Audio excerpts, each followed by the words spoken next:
사순절 세 번째 주일, 오늘은 골로새서에 있는 말씀을 가지고 굳게 서라, 굳게 서라라는 제목하에 첫 번째로 우리의 믿음에 대해서 함께 말씀의 은혜를 나누도록 하겠습니다. 올해 사순절은 한국 교회의 그 어느 때보다도 힘든 사순절, 힘든 시간을 보내고 있는 것 같습니다. 코로나 확진자가 매일 수십만 명이 나오고 있죠. 아마도 다음 주에는 예측하기를 우리나라의 확진자 누적 통계가 천만 명을 넘는다고 예상하고 있습니다. 위기가 곧 기회라는 말이 있는데 한국 교회는 이 코로나라고 하는 위기에 정말로 아쉽게도 이 코로나를 선교의 기회로 얻지 못했음을 우리가 보게 됩니다. 코로나 초기에 몇몇 교회들의 부적절한 대응으로 인해서 오히려 한국교회 전체의 이미지가 실추되어 버렸죠. 이제 그 회복을 향한 간절한 갈망은 기나긴 코로나의 시기로 인해서 더 큰 피로로 다가오는 것 같고, 이제 급기야 이제 위드 코로나를 선포하면서 많은 교회들이 이제 대면 예배를 회복하고 있지만 교회는 실제적으로 적게는 10%, 많게는 40%에 이르기까지 많은 교인들의 수가 출석하지 못하고 있는 것이 사실입니다. 이로 인해서 많은 교회들이 흔들리고 있는 것이 사실이죠. 사실 우리 교회도 오랫동안 우리가 코로나와 함께 싸우며 또 예배를 빠뜨리지 않고 드렸지만 지난주, 지지난주를 걸쳐서 가장 많이 우리 성도들이 많이 나오지 못했고, 오늘 보니까 오랜만에 본 성도들이 얼굴이 비록 마스크는 가렸지만 보게 되어서 너무 감사하고 기쁜 생각이 들어집니다. 새벽마다 강단에서 하나님 앞에 간절히 부르짖으며 기도하고, 하나님, 몸된 교회 위에, 이 나라의 민족 위에 하나님의 긍휼을, 하나님의 자비를 베풀어 달라고 기도하고 있습니다. 기도하는 가운데 지난주에는 성령께서 제 안에 내적인 음성을 들려주셨습니다. 그 음성이 뭐냐? 바로 굳게 서라라는 것입니다. 굳게 서라. 사랑하는 성도 여러분, 하나님께서 우리 교회 모든 성도들에게 명령하시고 간절히 원하십니다. 굳게 서시기를 바랍니다. 굳게 서게 하라. 여러분, 굳게 선다는 것은 무엇을 의미합니까? 굳게 선다는 것은 흔들리지 않고 서 있는 것을 의미합니다. 그렇다면 굳게 서는 것은 어떤 환경 속에서 가능한 것일까요? 그렇습니다. 굳게 서는 것은 고난을 통해서, 위기를 통해서 심한 풍랑을 만났을 때만이 굳게 설 수 있는 토대를 마련할 수 있는 거예요.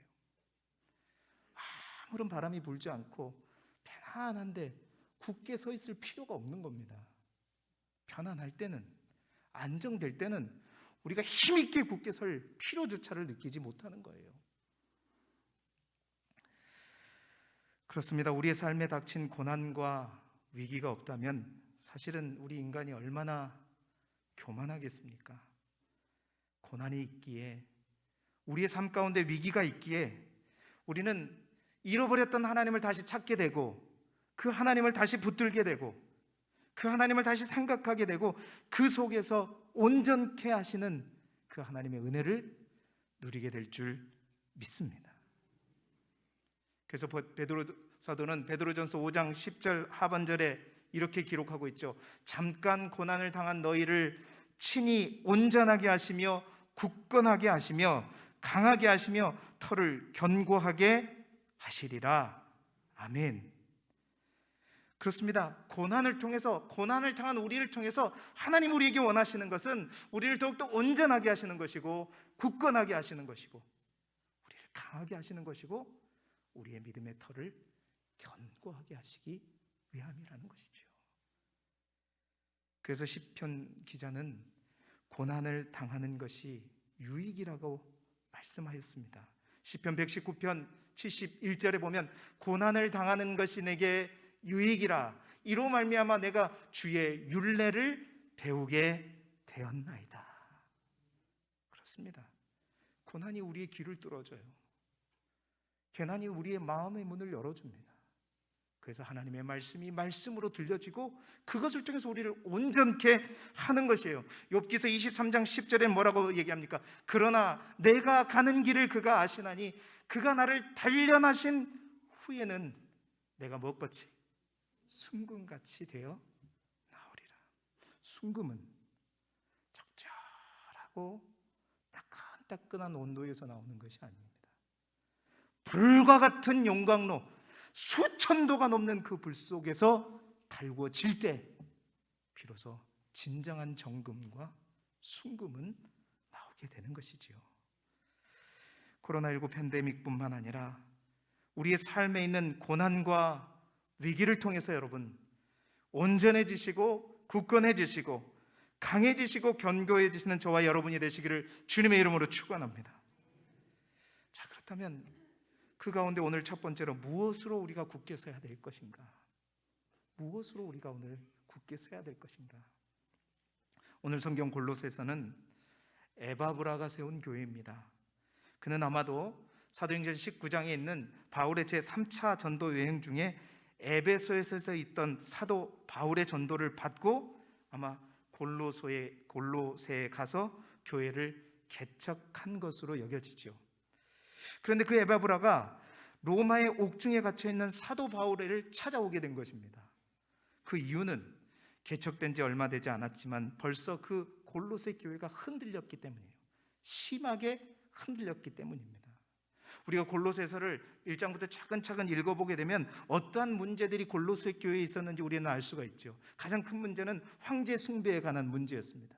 이미 그리스도 예수를 믿었음에도 불구하고 여전히 그들은 황제를 숭배했고 뿐만 아니라 교회 안에 헬라 사상, 즉 그리스 철학이 들어와가지고 예수 그리스도를 아는 지식이 월등한 것이 아니라 세상의 철학을 아는 것이 오히려 자랑이었고 그것이 오히려 잘 나가는 것으로 여겨졌단 말이에요.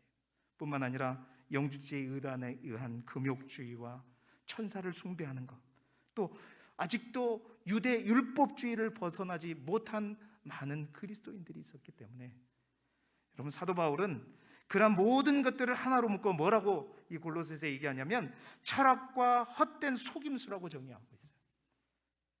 그러한 것들이 이제 믿음을 가지고 교회를 소해서 신앙생활하는 골로새 교인들을 그들의 신앙을 마구잡이로 흔들고 있었다는 겁니다. 그렇게 흔들리는 골로새 교인들에게 사도 바울이 오늘 처방으로 주신 말씀이 뭐냐? 바로 오늘 우리가 읽었던 본문의 말씀입니다. 오늘 우리가 읽었던 골로새 2장 6절에 뭐라고 얘기합니까? 함께 다시 한번 읽어보겠습니다. 그러므로 너희가 그리스도 예수를 주로 받았으니 그 안에서 행하라.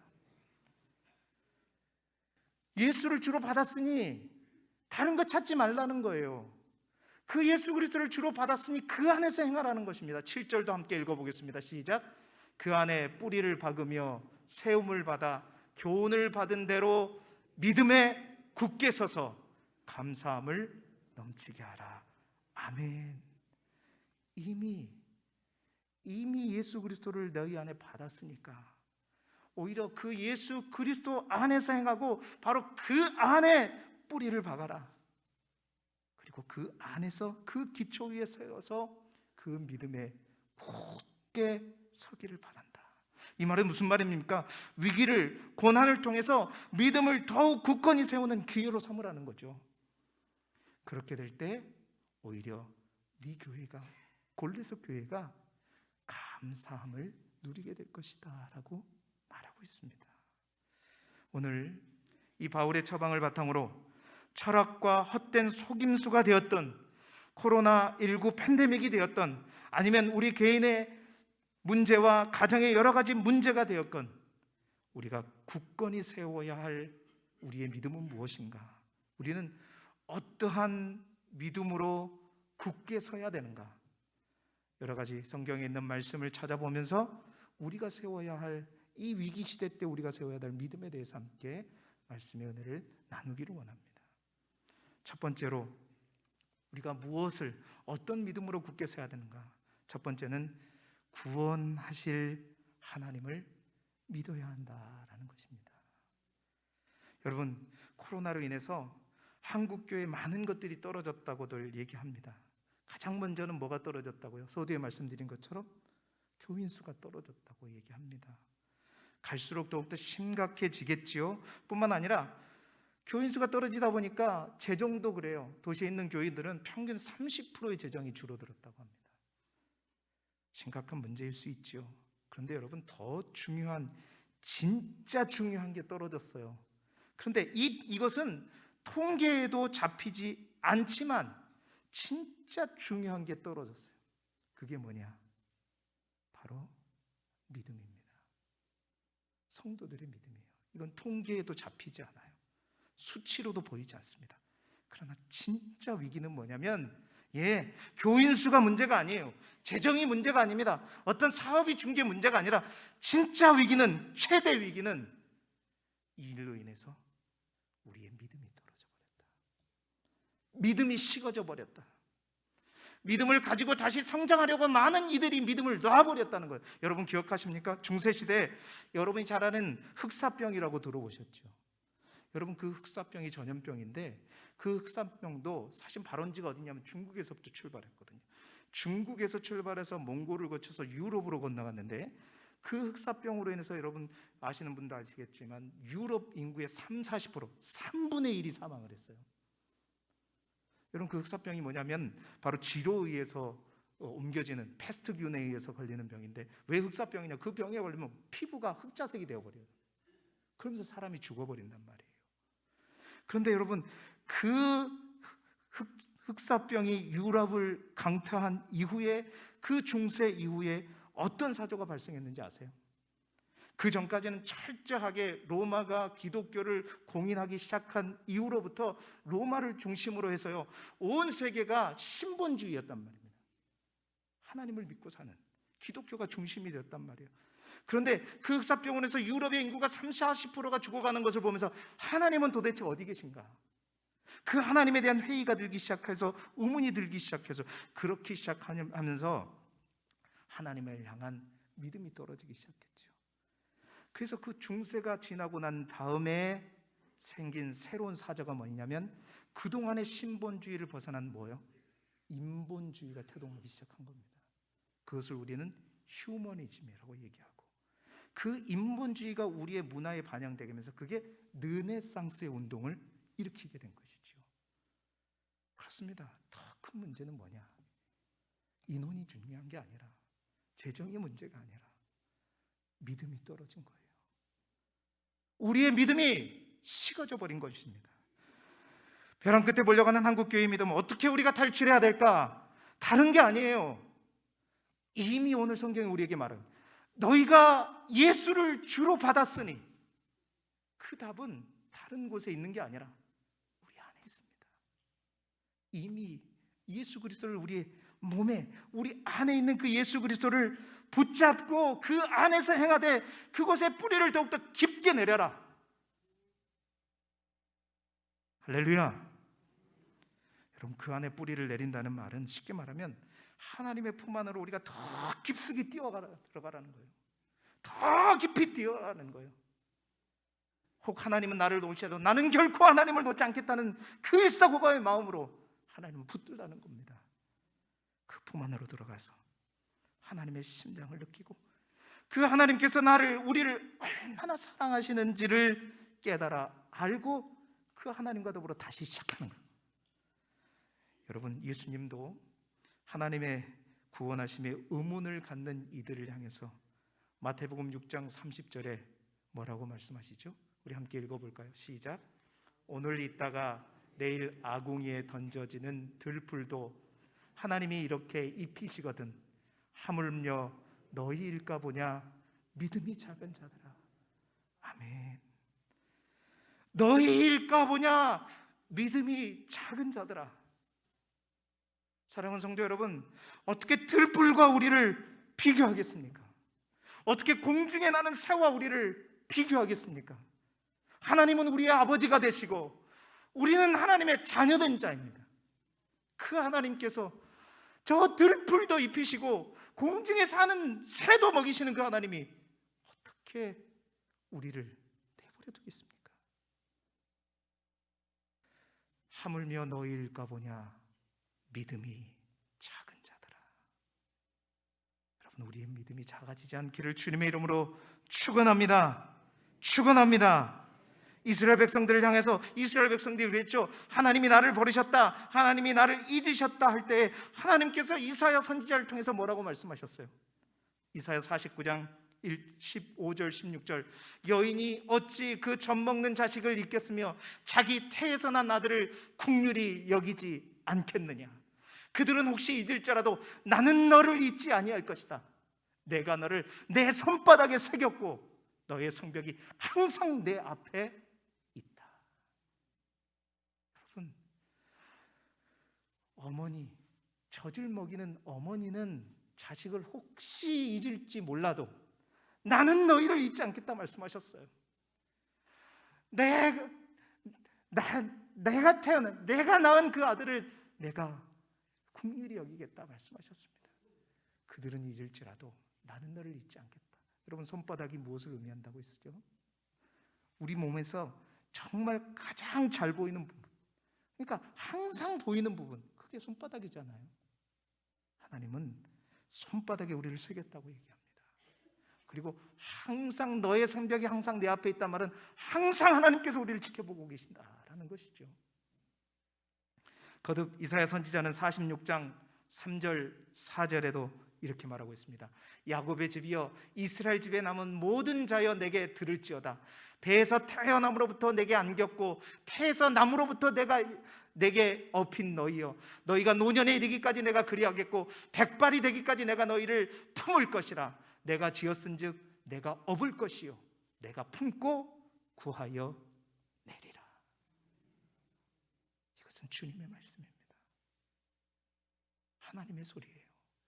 야곱의 집이여 이스라엘에 남은 모든 자여 내게 들을지어다.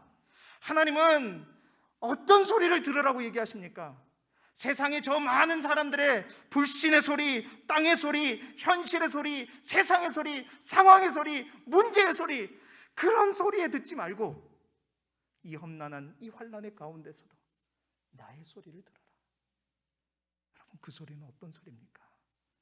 내가 너희를 키웠고 업었고 내가 노년에 이르기까지 너를 품을 것이고 백발이 되기까지 너를 품을 것이다. 너는 내 것이니 내가 책임지겠다. 사랑하는 성도 여러분, 우리를 잊지 않고 사랑하시는 그 사랑의 소리를 들으실 수 있기를 소망합니다. 우리를 누구보다도 사랑하시고 책임지시는 하나님을 믿는 그 믿음으로 이 환난의 때에 굳게 서시는 우리 길교의 모든 성도들이 되시기를 주님의 이름으로 축원합니다. 두 번째, 우리는 어떤 믿음으로 굳게 서야 할까요? 약속의 말씀을 믿어야 합니다. 약속의 말씀을 믿어야. 히브리서 4장 2절의 말씀을 우리 화면을 보고 함께 읽어보겠습니다. 시작. 같이 우리도 복음을 전함을 받은 자이나 들은 바 그 말씀이 그에게 유익하지 못한 것은 듣는 자가 믿음과 결부시키지 아니함이라. 아멘. 여러분, 히브리서가 어떤 성경입니까? 히브리서는 유대인들 가운데 예수 그리스도를 믿는 유대 기독교인들을 향해 쓴 편지예요. 왜 그들에게 편지를 썼을까요? 유대인들이 예수 그리스도를 믿고 유대 기독교인들이 되었어요. 근데 로마의 기독교 박해가 심해지자 그들이 그리스도 예수를 향한 믿음을 버려버리고 다시 유대교로 돌아가려고 하는 거예요. 그들을 향해서 히브리서 기자가 펜을 든 것입니다. 그것이 히브리서예요. 근데 그 히브리서를 쓰면서 히브리서 기자가 오늘 뭐라고 말하냐면, 그들과 같이 우리도 복음을 전한 자다. 너희도 받았고 우리도 받았다. 그런데 너희와 우리의 근본적인 차이는 뭐냐? 똑같이 하나님의 말씀을 받았지만 근본적인 차이는 듣는 자가, 그 말씀을 듣는 자가 그 들은 그 말씀, 그 약속의 말씀을 뭐와 결부시키지 않았다? 믿음과 결부시키지 아니하였다. 다른 말로 하나님의 약속의 말씀을 믿음이 아닌 의심과 결부시켰다는 것입니다. 말씀에 의심을 섞었다는 것이죠. 여러분, 그렇습니다.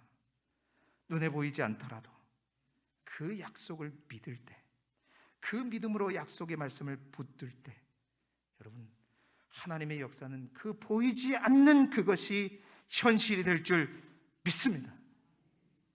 약속의 말씀을 믿음과 결부시킬 수 있기를 소망합니다.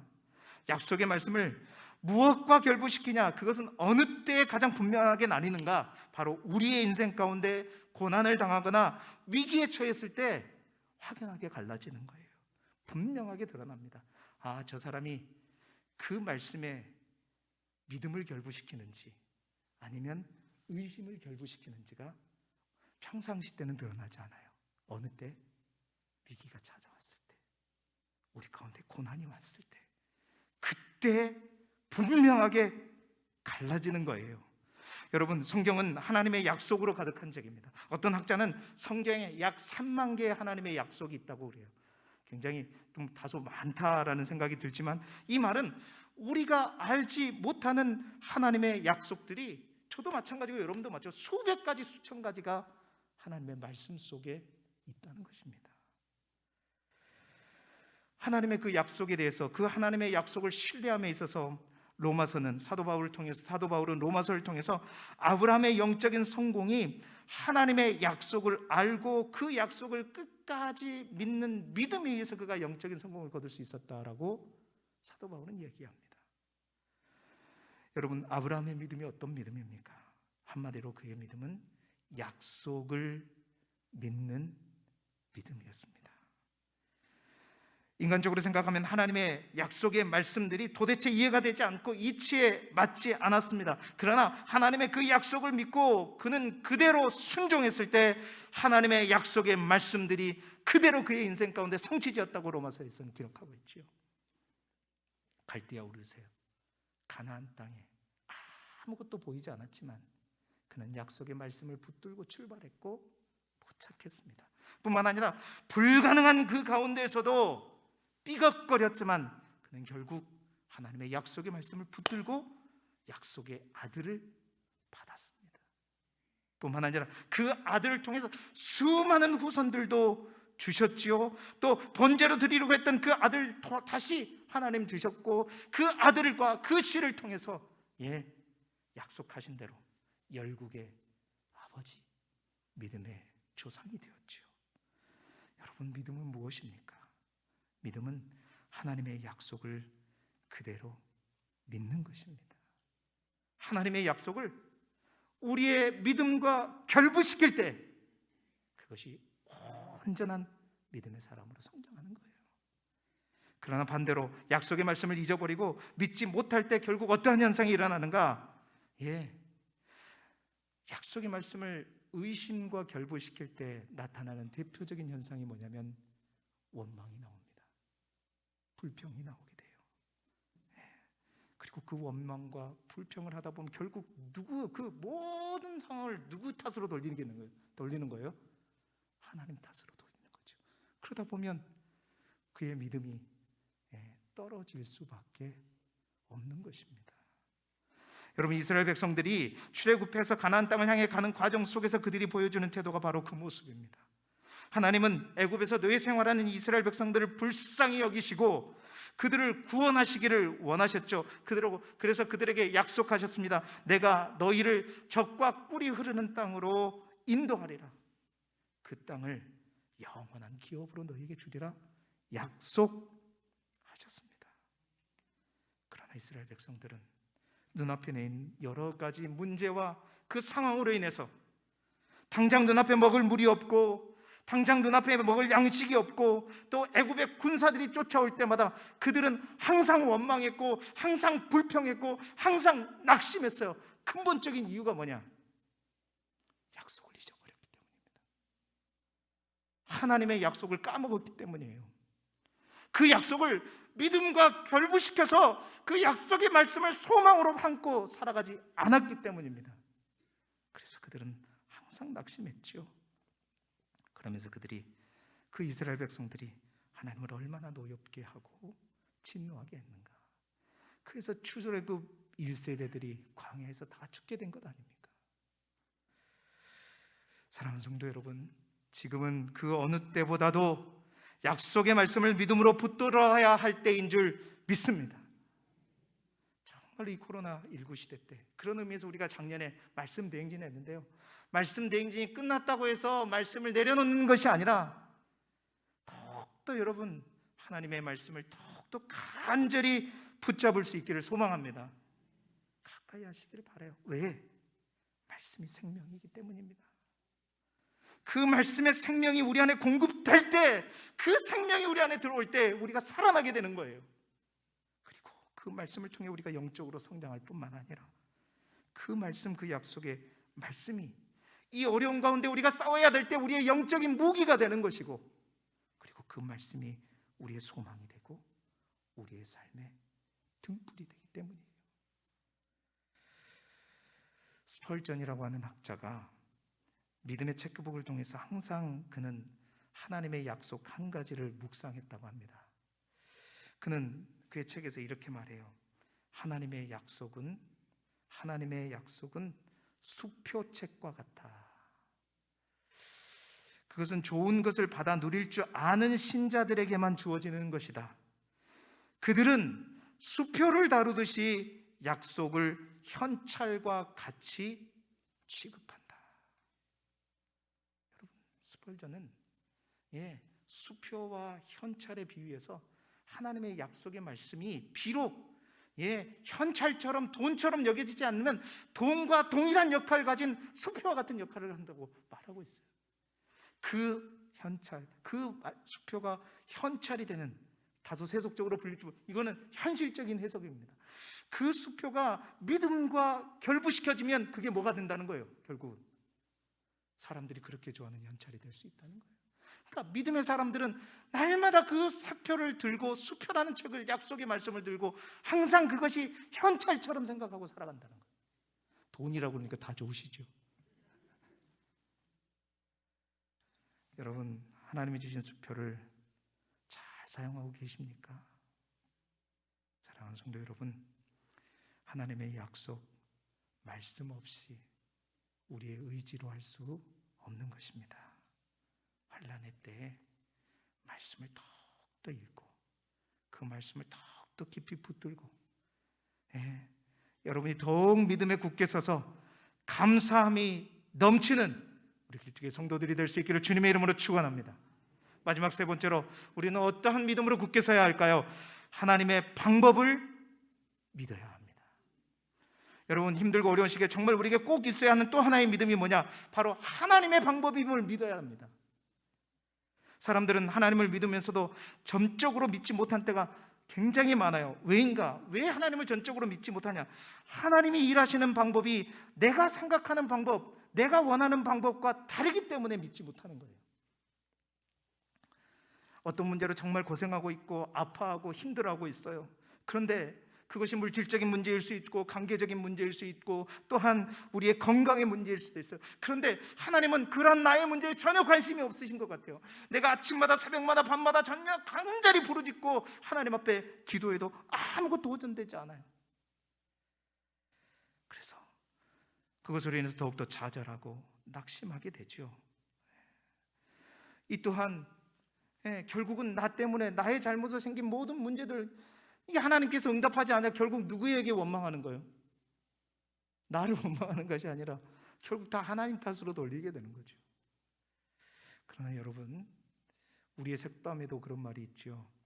10길 물속은 알아도 여호와의 사자가 10길 물속은 알아도 한 길 사람의 속은 모른다. 여러분, 10길이 깊어요? 한 길이 깊어요? 한 길보다 10배가 많은 그 10배의 물속은 알 수 있어요. 낚시해보면 뭐 그런 거 있잖아요. 추 달아가지고 깊이 대보고 다 알 수 있어요. 그러나 한 길밖에 안 되는 사람의 속은 모릅니다. 그런데 여러분, 그렇게 한 길 사람 속도 모르는 우리가 어떻게 하나님의 속을 알겠습니까? 어떻게 하나님의 방법을 우리가 다 이해할 수 있겠습니까? 하나님은 내 생각, 여러분, 우리의 생각대로 움직이는 존재가 아닙니다. 어떻게 하나님의 뜻과 하나님의 계획과 하나님의 속과 하나님의 마음을 우리의 지혜로, 우리의 생각과 경험으로 우리가 측량할 수 있겠습니까? 한길 사람 속도 모르는 우리가. 하나님의 방법에 대해서 내가 다 알려고 하는 것 그 자체가 하나님의 주권을 인정하지 않는 것이고 인간의 교만입니다. 하나님은 내 생각, 나의 예상, 내 틀에 박힌 방법으로 일하시지 않습니다. 그렇게 일해 주시면 너무 감사하겠지만 그것을 초월하지, 그러니까 하나님이시잖아요. 하나님은 우리가 다른 거예요. 그래서 이사야 55장 8절 9절에는 이렇게 얘기합니다. 좀 길지만 우리 함께 읽어볼까요? 시작. 이는 내 생각이 너희 생각과 다르며 내 길은 너희의 길과 다름이니라. 여호와의 말씀이니라. 이는 하늘이 땅보다 높음같이 내 길은 너희 길보다 높으며 내 생각은 너희의 생각보다 높음이니라. 아멘. 여러분, 하나님의 일하심을, 하나님의 방법을 내 생각으로 고정시키지 마시기 바랍니다. 이해가 되지 않아도, 납득이 되지 않을지라도 신실하신 그 하나님께서 행하신 방법에 대해서 여러분 믿음으로 순종하시길 바랍니다. 하나님의 방법은 각양각색이에요. 똑같은 것이라도, 똑같은 하나님의 방법이라도 사람의 성격과 배움과 환경에 따라서 다르게 나타나는 겁니다. 그러나 여러분 기억할 것은 히브리서 13장 8절에 있는 말씀대로 예수 그리스도는 어제나 오늘이나 영원토록 동일하시다. 하나님의 방법은 다를 수 있어요. 그러나 그 하나님 속에 있는 중심, 우리를 향한 하나님의 마음, 우리를 사랑하시는 그 하나님의 마음은 어제나 오늘이나 영원토록 동일한 줄 믿습니다. 우리가 다니엘서를 묵상했잖아요. 다니엘과 세 친구들, 하루에 3번씩 그들은 예루살렘을 향하여 기도하는 자들이었습니다. 소년 때부터 그들은 유별나게 하나님 말씀만, 저 왕의 명령도 따르지 않고 하나님의 말씀만 따르는 경건한 자들이었어요. 그런데 그들에게 어떠한 시험이 옵니까? 세 친구들은 맹렬한 풀무불에 던지잖아요. 다니엘은 사자굴에 던져지잖아요. 우리 같으면 어떻게 해요?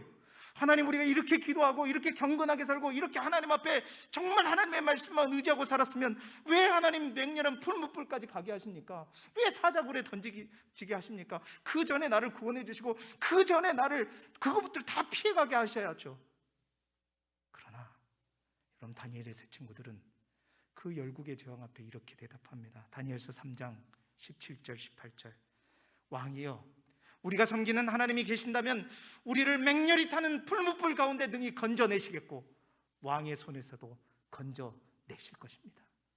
그렇게 혹 하지 아니하실지라도 왕이여, 우리가 왕의 신들을 섬기지 아니하고 왕이 세우신 큰 금신상에게 절하지도 아니할 줄을 아옵소서. 무엇이 이런 고백을 만들었어요? 하나님의 방법에 대한 신뢰였습니다. 기도하고 열심히 부르짖어도 내가 맹렬한 풀무불에 던져지고 사자굴에 던져질지라도 이것이 하나님의 방법임을 끝까지 믿고 그리 아니하실지라도 나는 끝까지 가겠다. 여러분, 그 믿음으로 갔을 때 결국 그 맹렬한 풀무불 속에서 하나님은 발끝 하나도 타지 않게 하셨고 사자굴에 머리털 하나 긁히지 않도록 하나님께서 상처 있지 않도록 하심으로써 열국의 재앙이 그 즉시 하나님 앞에 무릎 꿇게 하는 놀라운 역사를 이루어 가신 줄 믿습니다. 여러분, 모든 것을 협력하여 선을 이루신 그 하나님, 그 하나님은 다니엘과 세 친구들의 하나님일 뿐만 아니라 오늘을 살아가는 우리 모두의 하나님인 줄 믿습니다. 이제 말씀을 마무리합니다. 사랑하는 여러분, 시련은, 고난은, 위기는 힘들어도 아파도 고통스러울지라도 그것을 통해서 하나님은 우리를 더욱더 온전하게 하시는 하나님이십니다. 우리를 굳건하게 하시고 강하게 하시고 견고하게 하시는 하나님이세요. 그것이 없으면 우리는 강해질 수 없기 때문이지요. 하나님을 더 간절히 붙드는 믿음으로 굳게 서시기를 바랍니다. 주의 약속의 말씀을 믿는 그 믿음으로 굳게 서시기를 바랍니다. 하나님의 방법을 끝까지 신뢰함으로 그 믿음으로 온전히 굳게 서시는 저와 여러분 되기를 소망합니다. 그래서 그 믿음으로 굳게 서서 어떠한 난관이 여러분 앞에 놓일지라도 그 난관을 돌파함으로 오히려 그 속에서 하나님의 충만한 감사를 누리는 저와 여러분이 되시기를 그리스도 예수 이름으로 축원합니다. 기도드리겠습니다.